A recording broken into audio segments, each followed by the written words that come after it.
افلا یتدبرون القرآن، تدبر قرآن، مولانا امین احسن اصلاحی۔ سورہ شورى آیات 37 تا 43۔ آگے کا مضمون۔ آگے کی آیات میں مذکورہ بالا اجر کے مستحقین کی کچھ اور صفتیں بیان فرمائی ہیں، جن سے یہ بات نکلتی ہے کہ جو مسلمان اس دور میں قریش کے مغروروں کے ہاتھوں ہر قسم کے مظالم کا ہدف بنے ہوئے تھے، یہاں تک کہ ان کے مظالم سے تنگ آ کر اپنے گھر ور چھوڑنے پر مجبور ہو رہے تھے، وہی اس کے اصلی حقدار ہیں۔ یہ سورہ، جیسا کہ ہم اشارہ کر چکے ہیں، ہجرت کے بالکل قریب نازل ہوئی ہے۔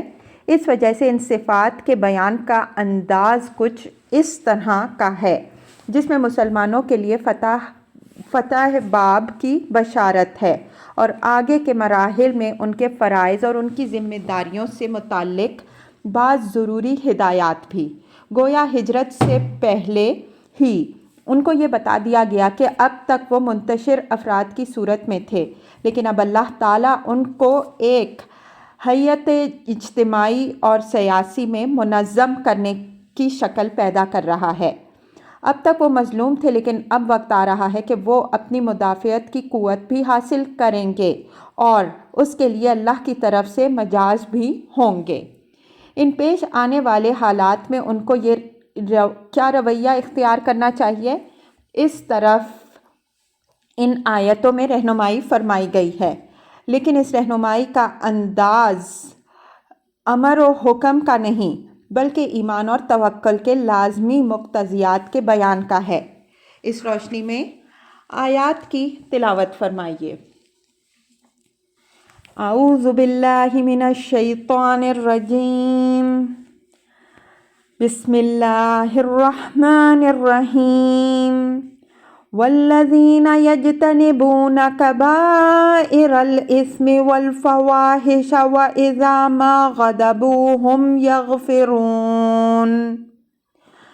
والذین استجابوا لربهم واقاموا الصلاة وامرهم شورى بینہم ومما رزقناهم ينفقون۔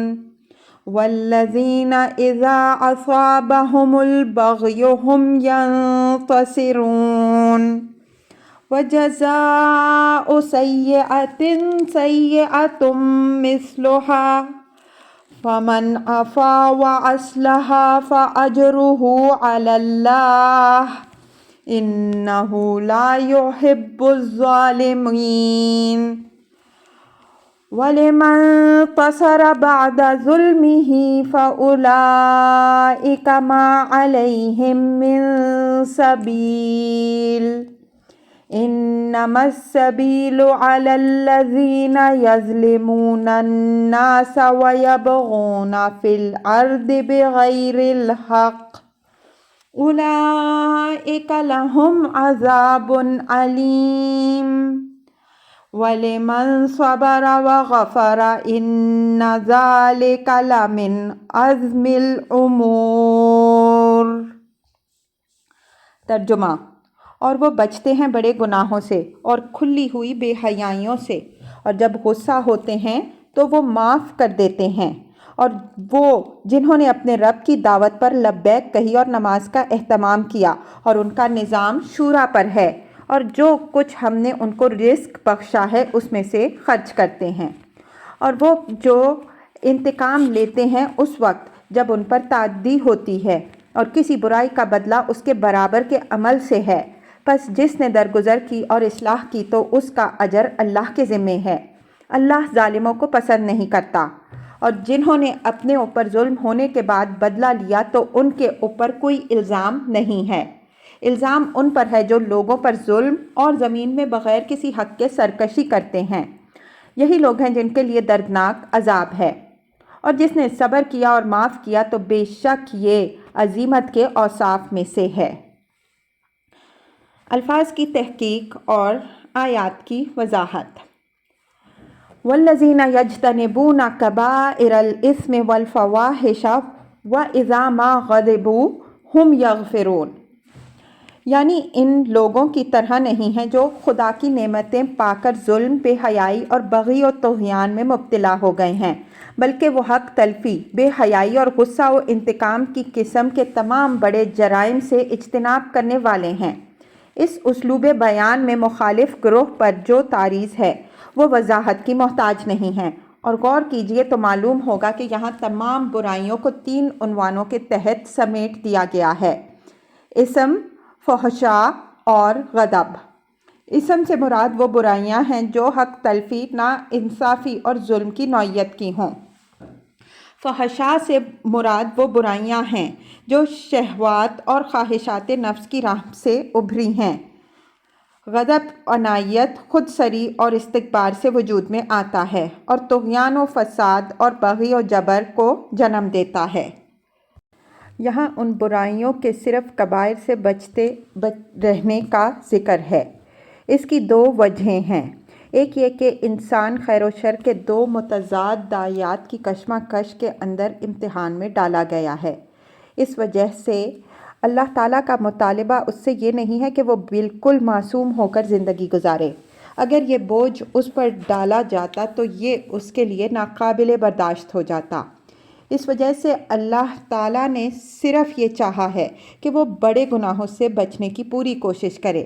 اگر وہ بڑی برائیوں سے بچتا رہے گا تو اللہ تعالیٰ اس کی چھوٹی غلطیوں سے درگزر فرمائے گا۔ دوسری یہ کہ چھوٹی برائیوں سے بچنے کا بھی صحیح طریقہ یہی ہے کہ آدمی بڑی برائیوں سے اجتناب کرے۔ جو شخص بڑی بڑی امانتیں ادا کرتا ہے، اس کا ضمیر اس بات پر کبھی راضی نہیں ہوتا کہ وہ کسی کی چھوٹی سی امانت میں خیانت کر کے خائن کہلانے کا ننگ گوارا کرے۔ اسی طرح اللہ کا جو بندہ بڑی برائیوں سے اپنے آپ کو بچاتا ہے، وہ یہ نہیں پسند کرتا کہ چھوٹی چھوٹی برائیوں کا ارتکاب کر کے وہ اپنے اجر کو برباد کرے۔ جو شخص اشرفیوں کی چوری سے اجتناب کرے گا وہ دھیلے اور پیسے کی چوری کرنے والا نہیں بنے گا۔ اگر اس طرح کی کوئی حرکت اس سے صادر ہوگی بھی تو سہواً ہی ہوگی، عمداً نہیں ہوگی۔ البتہ جو لوگ مچھر کو چھانتے ہیں ان کو اکثر دیکھا گیا ہے کہ وہ اونٹ کو نگل جانے والے ہوتے ہیں۔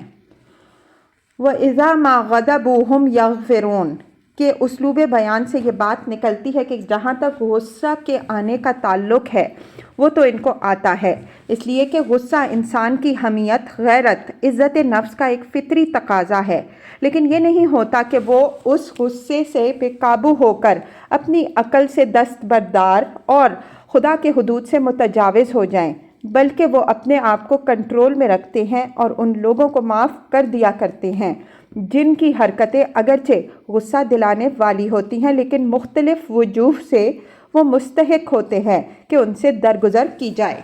اس میں در پردہ مسلمانوں کو اس بات کی تلقین بھی ہے کہ چند تمہارے دشمنوں کا رویہ نہایت اشتعال انگیز ہے، لیکن ابھی یہی بہتر ہے کہ تم ان سے درگزر کرو یہاں تک کہ ان پر اللہ کی حجت تمام ہو جائے۔ آگے کی آیات میں اس کی وضاحت آ رہی ہے۔ یہاں ضمیر ہم کے اظہار سے جملہ میں یہ زور پیدا ہو گیا ہے کہ اگرچہ یہ کام نہایت کٹھن لیکن مستحق آفرین ہیں وہ لوگ جو یہ کڑوے گھونٹ حلق سے اتارتے ہیں۔ وَالَّذِينَ اسْتَجَابُوا لِرَبِّهِمْ وَأَقَامُوا الصَّلَاةَ وَأَمْرُهُمْ شُورَىٰ بَيْنَهُمْ وَمِمَّا رَزَقْنَاهُمْ يُنْفِقُونَ۔ یہ ان صفات کا بیان ہے جن سے ان کے اندر وہ خوبیاں پیدا ہوئی ہیں جن کا ذکر اوپر والی آیت میں ہوا ہے۔ فرمایا کہ انہوں نے اپنے رب کی اس دعوت پر لبیک کہی ہے جو اس کے رسول کے واسطے سے ان کو پہنچی ہے۔ قریش کے متکبرین کی طرح انہوں نے اس کو جھٹلانے کی کوشش نہیں کی۔ ان کی اسی خوبی کی طرف اوپر آیت 26 میں اشارہ فرمایا ہے۔ وَيَسْتَجِيبُ الَّذِينَ آمَنُوا وَعَمِلُوا الصَّالِحَاتِ وَيَزِيدُهُم مِّن فَضْلِهِ، اور اس کو قبول کر رہے ہیں وہ لوگ جو ایمان لائے ہیں اور انہوں نے نیک عمل کیے، اور اللہ ان کے لیے اپنے فضل میں افزونی فرمائے گا۔ وَأَقَامُوا الصَّلَاةَ، یہ اس قبول کرنے یا بَالفاظ دیگر ان کے ایمان کے اولین مظہر کی طرف اشارہ ہے کہ وہ نماز کا اہتمام کرتے ہیں۔ دین کی اس حقیقت کا اظہار اس کتاب میں ہم جگہ جگہ کرتے آ رہے ہیں کہ ایمان کا سب سے پہلا عملی مظہر نماز ہے، یہی اس کا اولین مظہر بھی ہے، پھر اسی سے دوسری نیکیاں ظہور میں آتی ہیں اور اسی سے پروان بھی چڑھتی ہیں۔ اس وجہ سے جس نے نماز کا اہتمام نہیں کیا اس نے گویا ایمان کی دعوت بھی قبول نہیں کی۔ اگر وہ ایمان کا مدعی ہے تو اس کا یہ دعویٰ محض خود فریبی ہے۔ یہاں اس حقیقت پر بھی نظر رہے کہ اقام الصلاۃ کا مفہوم صرف نماز پڑھنا ہی نہیں بلکہ نماز کا اہتمام کرنا بھی ہے، یعنی وہ نماز پڑھتے بھی ہیں اور یہ اہتمام بھی کرتے ہیں کہ دوسرے بھی نماز پڑھیں۔ یہی نماز اور اہتمام نماز ان کی جماعتی زندگی کی خصوصیت اور اس دنیا میں ان کا اصلی امتیاز ہے۔ یہی نماز ان کو سکھاتی ہے کہ ان کو دنیا میں اپنے رب کی بندگی اور اس کے دین کی اقامت کے لیے کس طرح بنیان مرصوص بن کر زندگی گزارنی ہے، اور یہی نماز اس فحشاء اور منکر سے بھی ان کو روکتی ہے جن سے اجتناب کا ذکر اوپر والی آیت میں ہوا ہے۔ نماز کی اس حقیقت کی طرف دوسرے مقام میں یوں اشارہ فرمایا ہے، ان الصلاۃ تنہی عن الفحشاء والمنکر، نماز بے حیائی اور ناروا باتوں سے روکتی ہے۔ اس میں بھی قریش کے لیڈروں پر تعریض ہے کہ نماز تو انہوں نے برباد کر دی، لیکن اس کے باوجود حضرت ابراہیم علیہ السلام کے بنائے ہوئے اس گھر کے وارث ہونے کے مدعی ہیں، جو نماز اور اہتمام نماز کے ایک مرکز کی حیثیت سے تعمیر ہوا تھا۔ وَأَمْرُهُمْ شُورَىٰ بَيْنَهُمْ، شورا مصدر ہے فتیہ کے وزن پر، اور اس کے معنی آپس میں مشورہ کرنے کے ہیں۔ لفظ امر عربی میں لفظ معاملہ کی طرح بہت وسیع معنوں میں آتا ہے۔ اس کے صحیح مفہوم کا تعین موقع و محل اور سیاق و سباق سے کرتے ہیں۔ یہاں قرینہ پتہ دے رہا ہے کہ یہ لفظ جماعتی نظم کے مفہوم میں آیا ہے، یعنی مسلمانوں کا جماعتی اور سیاسی نظم خود سری، انانیت، خاندانی برتری، نسبی غرور پر مبنی نہیں ہے، بلکہ اہل ایمان کے باہمی مشورے پر مبنی ہے۔ اس میں قریش کے نظم سیاسی و اجتماعی پر جو تعریض ہے وہ محتاج وضاحت نہیں ہے، اس لیے کہ ان کا نظم اجتماعی تمام تر خاندانی اور نسبی امتیاز پر قائم تھا۔ اسلام کی مخالفت کا بڑا سبب ان کے لیے یہ بھی تھا کہ وہ اس دعوت کے فروغ پانے کی صورت میں اپنے اس جاہلی نظام کی موت سمجھتے تھے۔ قرآن نے اس آیت میں ایک طرف تو مسلمانوں کو یہ بشارت دے دی کہ ان کے لیے ایک ہیئت اجتماعی اور سیاسی کی شکل میں منتظم ہونے کا وقت آ گیا ہے، اور یہ نظم اجتماعی نسب اور خاندان کی اساس کے بجائے اہل ایمان کے باہمی مشورہ پر مبنی ہوگا۔ دوسری طرف درپردہ قریش کے لیڈروں کو یہ آگاہی بھی دے دی کہ اب تم خواہ کتنا ہی زور اسلام اور مسلمانوں کی مخالفت میں صرف کرو، لیکن انہی کمزور و مظلوم مسلمانوں کے ہاتھوں وہ نیا نظام آ رہا ہے جو تمہارے اس فاسد نظام کی بساط الٹ کر رکھ دے گا۔ یہاں شورائی نظام کی خصوصیت اور اس کے اصول و مبادی پر بحث کی گنجائش نہیں ہے۔ اس مسئلہ پر مفصل بحث ہم اپنی کتاب اسلامی ریاست کی ایک مستقل فصل میں کر چکے ہیں، تفصیل کے طالب اس کو پڑھیں۔ البتہ ایک سوال یہاں قابل غور ہے کہ قرآن کا معروف اسلوب بیان تو یہ ہے کہ وہ نماز کے ساتھ بالعموم زکوٰۃ اور انفاق کا ذکر کرتا ہے، لیکن یہاں اس معروف طریقے کے خلاف نماز اور انفاق کے بیچ میں شورا کا ذکر آ گیا۔ آخر شورا کی اہمیت کا وہ خاص پہلو کیا ہے جس کی بنا پر اس کو نماز کے پہلو میں جگہ دی گئی؟ ہمارے نزدیک اس سوال کا جواب یہ ہے کہ اسلام کے نظم اجتماعی کی روح اور اس کے قالب کی اصلی شکل نماز میں محفوظ کی گئی ہے۔ اسی کے اندر مسلمانوں کو دکھایا گیا ہے کہ کس طرح ان کو اللہ کی بندگی کے لیے ایک بنیان مرصوص بن کر کھڑے ہونا ہے، کس طرح اپنے اندر سے سب سے زیادہ علم و تقوی والے کو اپنی امامت کے لیے منتخب کرنا ہے، کس طرح لوگوں کو حدود الہی کے اندر اس امام کی بے چون و چرا اطاعت کرنی ہے، اور کس طرح امام اس بات کا پابند ہے کہ لوگوں کو کسی ایسی بات کا حکم نہ دے جو اللہ اور رسول کے کسی حکم کے خلاف ہو، اور کس طرح اس کے ایک ادنا مقتدی کو بھی یہ حق حاصل ہے کہ اگر وہ کوئی غلطی کرے تو وہ اس کو ٹوک دے، یہاں تک کہ عین نماز کے اندر بھی رکوع و سجود، قیام و قعود یا تلاوت میں کوئی ادنا فروگزاشت بھی اس سے صادر ہو جائے تو اس کے پیچھے ہر نماز پڑھنے والا اس کو متنبہ کرنے کا ذمہ دار ہے، اور امام کا یہ فرض ہے کہ اگر مقتدی کی تنبیہ مطابق شریعت ہے تو وہ اس کو قبول اور اپنی غلطی کی فوراً اصلاح کرے۔ گویا اس طرح ہمارا پورا نظم اجتماعی نماز کی صورت میں مشکل کر کے ہمیں یہ دکھایا گیا ہے کہ ہم اپنی سیاسی تنظیم میں اسی نمونہ کی پیروی کریں۔ اسی طرح اللہ کے دین کی اقامت کے لیے اپنی تنظیم کریں۔ اسی طرح اپنے اندر سے سب سے زیادہ اہل اور صاحب علم و تقویٰ کو اپنی قیادت کے لیے منتخب کریں۔ اسی طرح تمام معروف میں بے چون و چرا اس کی اطاعت کریں، اور اگر اس سے کوئی ایسی بات صادر ہو جو شریعت کے معروف کے خلاف ہو تو بے خوف لومۃ لائم اس کو متنبہ کر کے اس کو صحیح راہ پر لانے کی کوشش کریں۔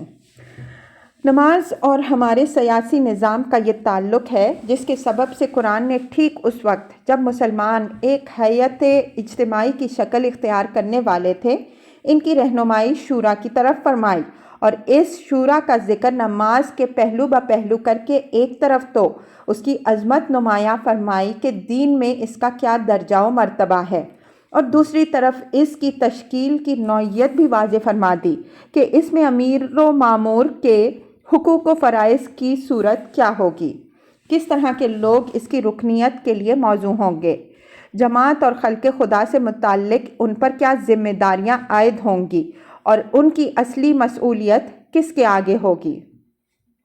شورا کی اہمیت اور نماز کے ساتھ اس کے تعلق کا یہی پہلو تھا کہ عہد رسالت اور خلفائے راشدین کے دور میں اس کا انعقاد مسجد ہی میں ہوتا تھا۔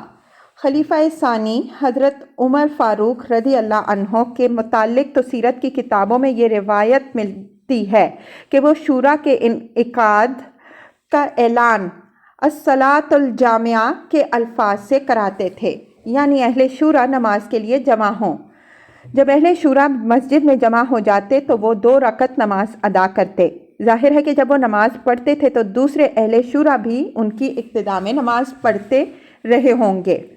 نماز اور دعا کے بعد حضرت عمر رضی اللہ عنہ مسئلہ زیر بحث پیش کرتے اور اہل شورا اس پر اپنی رائوں کا اظہار کرتے اور خلیفہ کی رہنمائی میں کسی متفق علیہ نتیجہ تک پہنچنے کی کوشش کرتے۔ یہ طریقہ اللہ تعالیٰ کی رہنمائی کے حصول کے پہلو سے بھی نہایت بابرکت ہے، اور اسلام کے نظم سیاسی کی اصل روح کے تحفظ کے نقطۂ نظر سے بھی۔ لیکن اس دور میں مسلمانوں نے دوسری قوموں کی تقلید میں شورائی نظام کی جگہ نظام بھی دوسرے اختیار کر لیے، اور مسجدوں سے بھی ان کا تعلق بالکل منقطع ہو گیا۔ اس کا نتیجہ یہ ہوا کہ وہ خدا کی رہنمائی سے محروم ہو گئے اور ان کی باغ شیطان اور اس کے ایجنٹوں کے ہاتھ میں چلی گئی۔ اب پارلیمنٹوں کے ایوانوں میں جو دھینگا مشتی ہوتی ہے اس کی مثال بازاروں میں بھی مشکل ہی سے مل سکتی ہے۔ وَمِمَّا رَزَقْنَاهُمْ يُنْفِقُونَ نماز کے ساتھ انفاق یا زکوٰۃ کے تعلق پر اس کتاب میں جگہ جگہ مفصل بحث ہو چکی ہے۔ اللہ تعالیٰ کی بندگی کا ایک ستون تو یہ ہے کہ اس کی نماز پڑھی جائے، اور دوسرا ستون یہ ہے کہ اس کے بخشے ہوئے رزق سے اس کی راہ میں خرچ کیا جائے۔ پہلی چیز بندے کا تعلق اس کے خالق سے استوار کرتی ہے، اور دوسری چیز خلق سے اس کو جوڑتی ہے، اور انہی دونوں اساسات پر تمام شریعت قائم ہے۔ وَالَّذِينَ إِذَا أَصَابَهُمُ الْبَغْيُ هُمْ يَنْتَصِرُونَ اوپر آیت 37 میں یہ جو ارشاد ہوا ہے وَإِذَا مَا غَضِبُوا هُمْ يَغْفِرُونَ، یہ اسی پر ایک قسم کا استدراک ہے کہ اول تو وہ مخالفوں کی غصہ دلانے والی باتوں سے درگزر کرتے ہیں، اور اگر کوئی جوابی کارروائی کرتے بھی ہیں تو اس وقت جب ان پر کوئی صریح زیادتی کی جاتی ہے۔ مطلب یہ ہے کہ کسی تعدی کے دفاع اور اس کے انتقام کا حق ہر شخص کو حاصل ہے اور اس حق سے وہ بھی فائدہ اٹھاتے ہیں، لیکن یہ نہیں ہے کہ ہر بات کو کسی اقدام کا بہانہ بنا لیں، بلکہ وہ بدلہ لیتے ہیں تو کسی بغی کا لیتے ہیں۔ بغی مخالف کی کسی کھلی ہوئی تعدی، سرکشی اور زیادتی کو کہتے ہیں۔ وَجَزَاءُ سَيِّئَةٍ سَيِّئَةٌ مِثْلُهَا فمن عفا وَأَصْلَحَ فَأَجْرُهُ عَلَى اللَّهِ إِنَّهُ لَا يُحِبُّ الظَّالِمِينَ۔ پھر یہ کہ بدلہ لیتے بھی ہیں تو یہ نہیں کرتے کہ اینٹ کا جواب پتھر سے دینے کی کوشش کریں، بلکہ وہ اس معاملے میں بھی پورا توازن قائم رکھتے ہیں، جواب میں صرف اتنی ہی کارروائی کرتے ہیں جو برائی کے ہم وزن ہو۔ کوئی انتقامی کارروائی کوئی برائی نہیں ہے بلکہ قصاص ہے، لیکن یہاں اس کو سیئۃن کے لفظ سے عربی زبان کے اس اسلوب کے مطابق تعبیر کیا گیا ہے جس کی وضاحت اس کتاب میں جگہ جگہ ہو چکی ہے کہ بعض اوقات الفاظ مجانست کے اصول پر استعمال ہوتے ہیں۔ مثلاً دِنَاهُمْ کما دانو، ظاہر ہے کہ اس میں کما دانو بالکل کما فعلو کے معنی میں ہے، لیکن محض ہم آہنگی کے پہلو سے کما فعلو کی جگہ کما دانو استعمال ہوا۔ یہ امر یہاں ملحوظ رہے کہ کسی کے خلاف انتقامی کارروائی میں بھی کسی ایسے فعل کا ارتکاب جائز نہیں ہے جو شریعت میں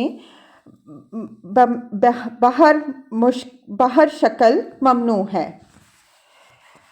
فمن عفا واصلح فاجرہ علی اللہ، یعنی ہر چند اس بات کا حق تو ہر شخص کو حاصل ہے کہ اس پر تعدی کی گئی ہے تو وہ تعدی کے بقدر انتقام لے لے، لیکن اس سے اصلی رویہ ان لوگوں کا ہے جو